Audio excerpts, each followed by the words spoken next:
los protestantes, ha escrito más de 40 libros, incluyendo Love is Stronger Than Death. El amor es más fuerte que la muerte. Heaven, the heart's deepest longing. El cielo, el anhelo más profundo del corazón. Prayer, the great conversation. Oración, la gran conversación. A refutation of moral relativism. Una refutación de relativismo moral. Y Handbook of Christian Apologetics, un manual de apologética cristiana, con Ronald K. Taselli. Sus imaginaciones caprichosas son en especial evidentes en Between Heaven and Hell, entre el cielo y el infierno, lo que figura a C.S. Lewis, John F. Kennedy y Aldous Huxley después de muertos discutiendo con relación a Cristo, y Socrates meets Jesus, Sócrates se encuentra con Jesús, en el que el antiguo pensador se convierte al cristianismo en la Escuela de Divinidad de Harvard. Aún antes de entrar en su oficina, descubrí su sentido del humor poco convencional. Mientras que las otras 16 puertas de oficina de su deslustrado y poco iluminado corredor estaban sin decoración, la de Kreeft estaba adornada con caricaturas de Doonesbury y Dilbert y otras viñetas jocosas, un dibujo de un toro con una cuchillada que lo atravesaba, una fotografía de Albert Einstein sacando la lengua en forma juguetona y una tira cómica en la que Satanás recibe a personas en el infierno diciendo: descubrirás que aquí no hay bien ni mal, solo lo que te da resultados. Lo que me atrajo de Kreeft fue su intuitivo libro referente al sufrimiento, en el que con habilidad urde un viaje de descubrimientos a través de Sócrates, Platón y Aristóteles, a través de Agustín, Kierkegaard, Dostoyevsky, a través del Viaje a las Galaxias, El Conejo de Peluche y Hamlet, y por medio de Moisés, Job y Jeremías. Durante todo el camino había pistas que al fin y al cabo, a la larga y a fin de cuentas, convergían en Jesús y las lágrimas de Dios. Llegué temprano y esperé a Kreeft en el pasillo. Pronto llegó de una reciente asamblea de filósofos que llevaba a cabo en otra parte de Boston. Su chaqueta de paño color café, espejuelos gruesos y su cabello gris oscuro peinado con esmero le daba una apariencia paternal. Se sentó detrás de su escritorio bajo un cartel que decía prohibido arrojar basura y comenzamos a hablar de manera informal de sus queridos Medias Rojas de Boston, un apropiado asunto dado que nuestro tópico era el sufrimiento. Sin embargo, luego empecé a parapetarme. No había otro método que enfrentar a Kreeft de lleno con las objeciones directas de Templeton sobre el cristianismo, personificada por esta fotografía en la revista Life de una madre angustiada sosteniendo un niño muerto por la sequía de África.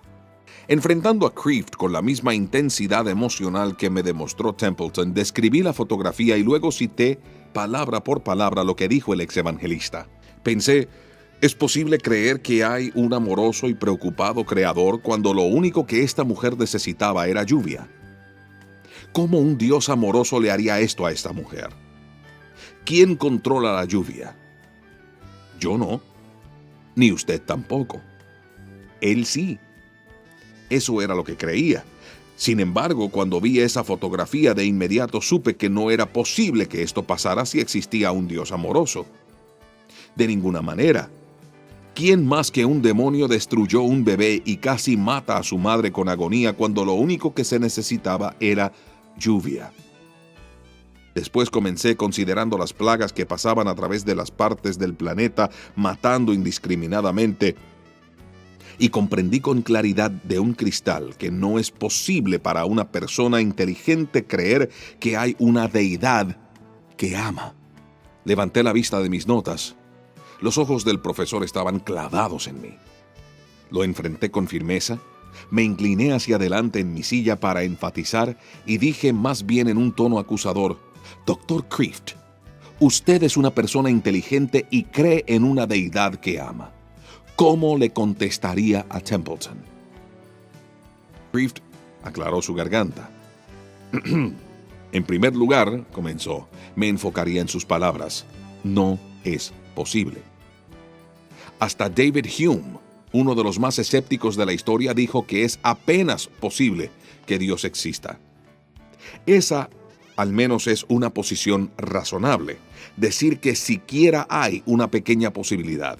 Sin embargo, decir que no hay posibilidad de que un Dios amoroso que sabe mucho más que nosotros, incluyendo nuestro futuro, facilitaría tal maldad como la que Templeton vio en África, bueno, eso me parece una arrogancia intelectual. ¿De veras?, pregunté asombrado. ¿Y en qué forma? ¿Cómo puede un simple y finito humano estar seguro de que la infinita sabiduría no toleraría ciertas maldades de corto alcance a fin de obtener más bienes de largo alcance que no vislumbramos?, preguntó. Veía su punto de vista, pero necesitaba un ejemplo. Elabore un poco, estimulé. Kreeft pensó por un momento. Mírelo de esta forma, dijo. ¿Estaría de acuerdo que la diferencia entre nosotros y Dios es mayor que la diferencia entre nosotros y, digamos, un oso? Y afirmé con la cabeza. Bueno, pues imagínese a un oso en una trampa y a un cazador que por lástima quiere liberarlo.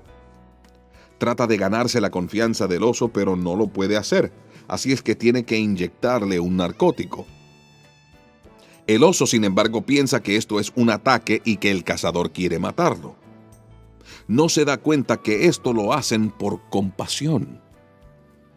Entonces, a fin de sacar al oso de la trampa, el cazador tiene que empujarlo más adentro de la trampa para soltar la tensión del resorte. Si el oso estuviera medio consciente, en ese momento estaría todavía más convencido de que el cazador es su enemigo que procura causarle sufrimiento y dolor.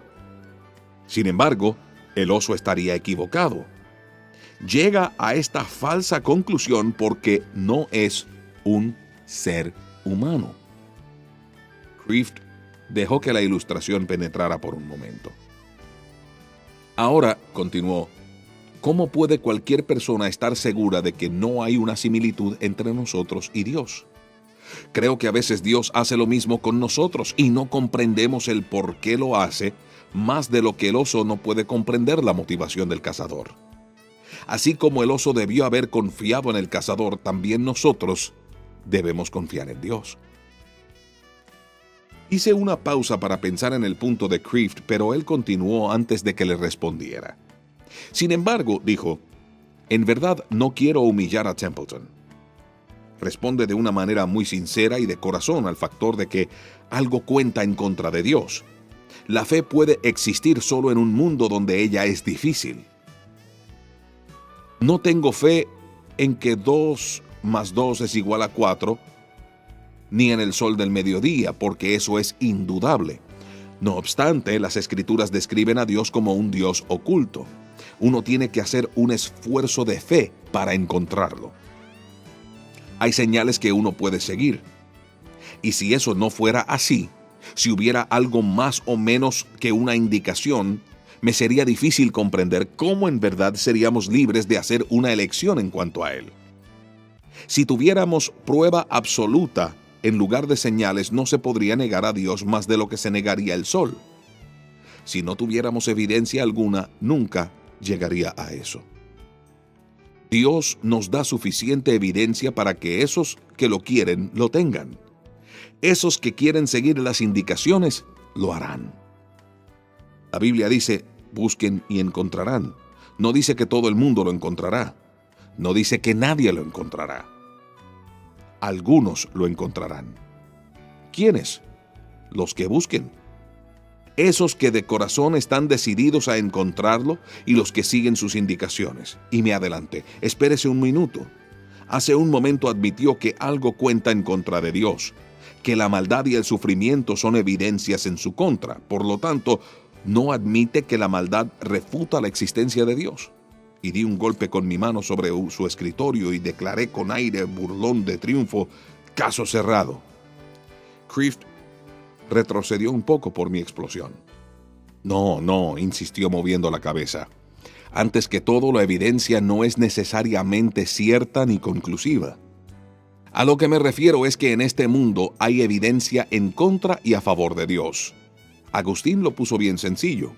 Si no hay Dios, ¿por qué existe tanta bondad? Y si hay Dios, ¿por qué hay tanta maldad? No hay duda de que la existencia de la maldad es un argumento en contra de Dios, pero en uno de mis libros hago un sumario de 20 argumentos que en forma persuasiva apuntan en otra dirección, en favor de la existencia de Dios. Los ateos deben responder los 20 argumentos. Los teístas solo deben contestar uno. Sin embargo, cada uno de nosotros logramos emitir nuestro voto. La fe es activa, demanda respuesta. Contraria a la razón, la que se inclina fielmente a la evidencia, la fe prejuzga. Esa última palabra me llamó la atención. ¿Qué quiere decir con prejuzga? Imagínese que un policía entra en este cuarto y dice que acaban de capturar a mi esposa en el acto de asesinar a 13 vecinos, cortándoles las cabezas, y que tienen testigos. Me reiría de él y le diría: no, esto no puede ser. Usted no la conoce como yo. Me pediría: ¿a dónde está su evidencia? Y le respondería: es diferente a las de ustedes. Sin embargo, existe evidencia que esto no puede ser. Así es que prejuzgo. Sin embargo, mi prejuicio es razonable porque se basa en evidencia que he acumulado de mi experiencia. De modo que alguien que conoce a Dios tiene evidencia y por lo tanto prejuicios basados en esa evidencia, lo cual no tiene alguien que no conoce a Dios. Kreeft se detuvo por unos segundos antes de agregar la inesperada e ilógica observación. Además, la evidencia de la maldad y el sufrimiento puede tomar ambos caminos. En realidad se puede usar a favor de Dios. ¿Pero cómo?, demandé yo incorporándome en mi silla. ¿Es eso posible? Considere esto, dijo Kreeft. Si Templeton tiene razón al responder a estos asuntos con gran indignación, eso presupone con anticipación que en verdad existe una diferencia entre el bien y el mal. El hecho de que use el patrón del bien para juzgar el mal, de que diga con derecho que este horrible sufrimiento no es lo que debe ser, significa que tiene bastante noción de lo que debería de ser, que esta percepción corresponde a algo verdadero y que aquí está por consiguiente una realidad llamada el bien supremo. Pues bien, ese es otro nombre para Dios. Eso, sospechosamente, sonaba como una prestidigitación filosófica. Con cautela resumí el punto de Kreeft para ver si lo había entendido. Quiere decir que quizá Templeton, sin querer, esté testificando la realidad de Dios porque al reconocer el mal da por sentado que hay una norma objetiva en la cual se basa. Exacto. Si a un estudiante le doy 90 puntos y a otro 80, eso presupone que 100 es la verdadera norma. Y mi punto es este: si Dios no existe, ¿de dónde conseguimos la norma de bondad por la que juzgamos el mal como tal? Además, según dijo C.S. Lewis, si el universo es tan malo, ¿cómo es posible que los seres humanos llegaron a atribuirlo a la actividad de un creador sabio y bueno? En otras palabras, la simple presencia de estas ideas en nuestra mente, o sea, la idea del mal a través de la bondad y de Dios como el origen y el patrón de la bondad, necesita de reconocimiento. Inserte disco número 2.